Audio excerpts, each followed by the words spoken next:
It's fairly well understood that being a stronger athlete helps improve performance, both directly and indirectly.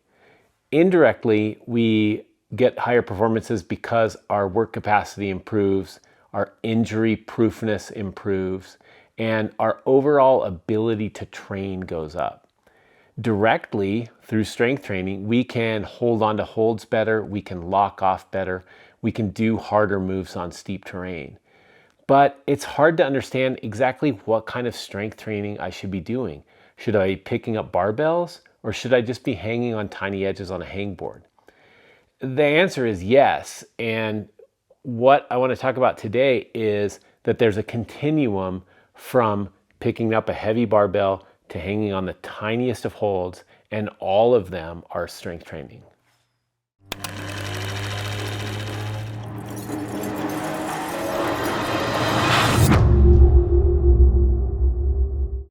Today we're going to talk about what we call the strength continuum. And at one end of the strength continuum is high force, very high stability movements. And if you're imagining a movement like that, you can think about picking up a barbell, doing a squat, doing a pull-up on a pull-up bar with both hands. And those are these exercises where we can add a tremendous amount of load and we can pull or push really, really hard against it. On into the middle of the continuum, we have medium load, medium stability exercises. And here you could think about things like TRX training, kettlebell training, offset training where you have one leg in front of the other, or you're doing a single arm or single leg movement. And then on the other end of the continuum, we have very sports specific movement, which is light load and very low stability.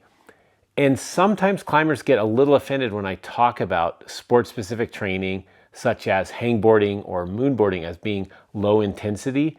But compared to the force that you can put out in the weight room, they are relatively low.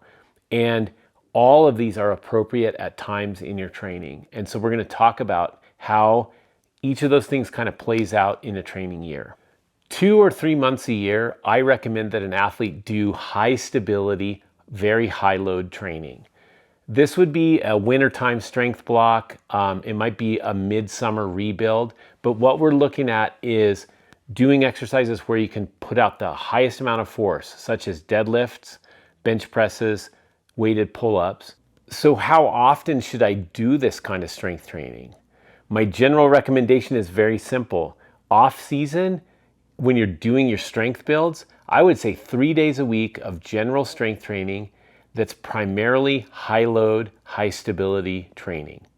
And like I said, that's probably 6 to 8 weeks in a phase, and you might do it 1 or 2 times a year. So we're talking less than 3 months a year where you're really pushing the load in the weight room. And then we're gonna integrate those with other climbing training. So you're not like leaving the sport of climbing, but our main goal during those phases is to generate high loads on the central nervous system and to generate really, really high levels of strength in your major movement. As you move into the preseason or post heavy strength training, we move to slightly destabilized movements. We want to still keep the force as high as possible, but we will do those for 4 to 6 weeks, maybe 1 or 2 times a year as well. One of my favorite ways to do that is to go to single arm or single leg training, such as single arm overhead presses, single arm pull-ups, split squats, step ups, those kinds of things. And we take away an element of the stability and we have to downgrade the force just a little bit. Each of those movements is just a little bit lower force, but a little bit less stability. So there's more muscle involved, more core involvement, and it gets just a little bit more feeling like, oh, this is sort of like climbing.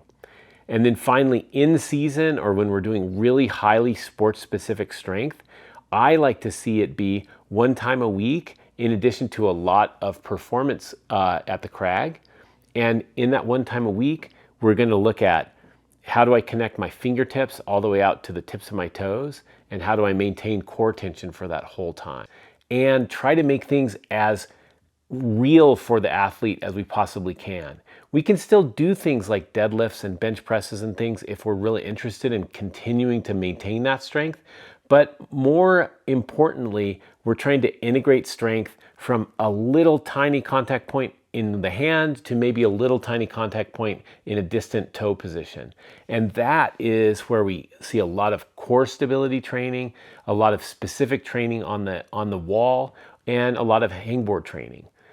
When we're doing those sorts of movements across the continuum, we're then able to maintain this high level of general strength, try to maintain a high level of destabilized strength, and then we can also have a high level of sport-specific strength. For each movement, you can think about all of the different variations of high load, high stability, all the way down to low load, low stability movements.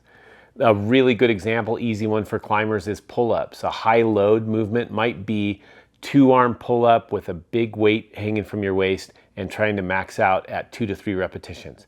Very stable. Pull-up bars are not moving around, and we're pulling really hard with both arms. We could then move to a single arm variation. We could move to destabilized, like on rings. We could move to offset. And of course, we're going to have to drop down to slightly less intensity, but it gets more like the sport, right? Offset movements, a little bit different positioning.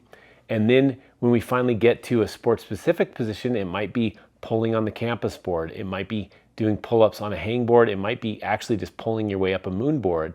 And that is extremely sport-specific, but you can't generate near as high force as you can on a pull-up bar. And so that's why we need to swing back and forth between these different facets of each of these movement patterns as we look at this whole continuum.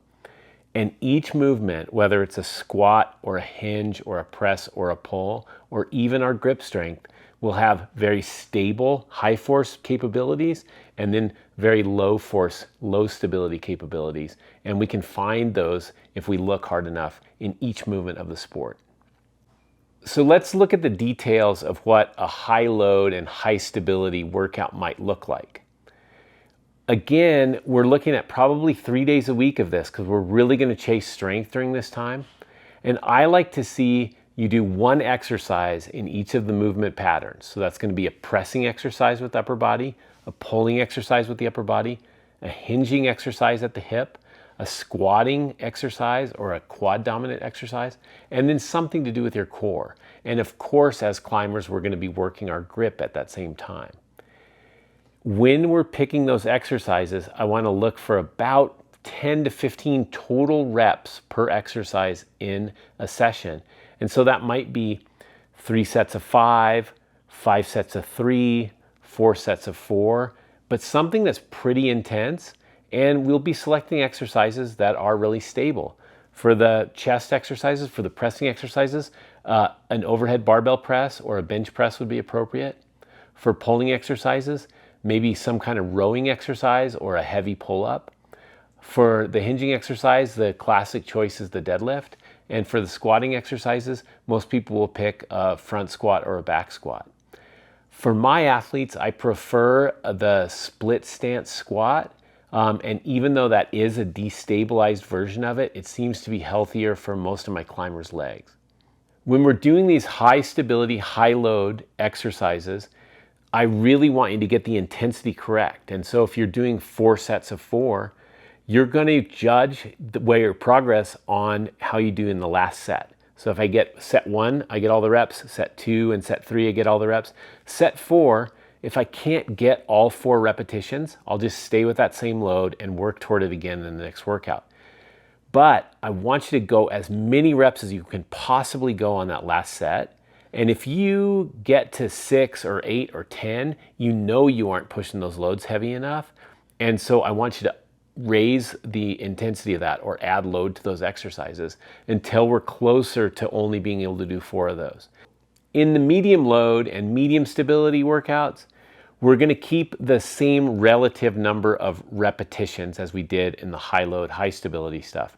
15, maybe even 20 repetitions, but I might try to do maybe only 3 sets, so 3 sets of 6 or 3 sets of 8 of things. And many of these things are going to be left arm for 8 reps, right arm for 8 reps. We're not really looking for that same tremendously high level of force, But during these, we're looking for perfection of movement. We want the first rep and the last rep to look exactly the same. We want them to be really, really clean. And we want to take as much rest as we need in between to make sure everything looks great. And again, these are destabilized variations. I might do a single arm squat. I might do a single arm row. And so there's a lot more at play there. When we start moving into the lighter intensity, lighter stability or lower stability exercises, we can do them pretty infrequently and still see good gains from them. I like to do these as my athletes move in season, and we might not even do them once a week, maybe once every 5 days. What we want to see here is, again, perfection of movement, lots of rest in between. We're starting to do a lot of sport-specific movements, and so the athlete is straining the same musculature that they're straining when they're in the performance environment. And so we want to be really careful with rest periods, rest days, and placing the training appropriately. This is great training to do if you get rained out on a red point day. It's also appropriate training to do after you've gone and climbed for the day. Lots of people think, oh yeah, we should never strength train when we've done another session that day. I don't think that's entirely correct. And I think that it's fine if you had a short day at the crag to go back to the gym, warm up again, and then hit some of these very, very specific strength exercises that are going to help extend that peak season for you. These exercises can be doing finger strength work on a systems board or on a fixed board. They can be lock-offs on a hangboard. They can be campus exercises. And with each one of those, we have to understand that almost all climbing movement is really, really unstable. That's what makes it pretty hard. And it's also generally sort of light force compared to what we can do with heavy weights in the weight room. We're going to work back and forth along this continuum for the entire training year. And you might be thinking to yourself, wow, that's a lot of strength training, which it is. But one of the things with climbing is the soft tissues, the skin, your feet, all of those things end up being limiters if all we ever do is rock climb. And so what I'm encouraging you to do is to climb a lot, climb hard stuff, try really hard at the crag, and then take that extra energy that you've got, go to the weight room, and make something of it.